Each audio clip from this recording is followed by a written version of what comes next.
low vibrational energies and transmute them to high vibrational energies. You alchemize. Okay, the best way that I like to think about this, think of the mind like a property. It's an energetic property, okay? The mind has an energetic property to it, okay? And there's different frequency bands on your mind field, okay? So it's not that crazy. You can just go look at brain waves and you'll see all the brain waves. Gamma, theta, or gamma, beta, alpha, theta, delta, right? Those are the bands of frequency. And in those bands are thought streams or thought fields, or what's also called postulates. These are dense energies inside your mind field. If you look at the work of Dr. Roger Callahan, he talks about this quite deeply. He has this technique called thought field therapy. And these tappings, you basically do this tapping and it's connected to meridians in the body. And these meridians in the body are also holding energy inside your body. Really encourage you to do your own research on this. Go down a wormhole of meridians in the body in terms of Eastern understanding. There's a lot of knowledge there, a lot of knowledge.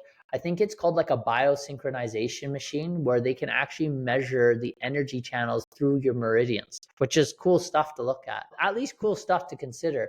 By the way, science is just slowly catching up to spirituality, what spirituality already knows. So you could skip a level and just go to the spiritual, and then you'll learn what quantum physics, quantum mechanics are starting to discover, which is pretty powerful stuff. But that's cool where we're at. And so your mind basically is expressed itself in the body, and in the body are holding different parts of where you've had trauma. And in the mind, these are called engrams, postulates, or samskaras. And they're basically dense negative energy, or just dense energy that have been created from at some point in your life. And this is why you working at the personal development level, just working and not getting different results is not really shifting. That's why if you work at the spiritual level and you understand this stuff, you understand the law of mentalism from the Hermetic laws, and you understand that there's a game change difference between spirit and personal development, then what will happen is you start to 80-20, you gain that leverage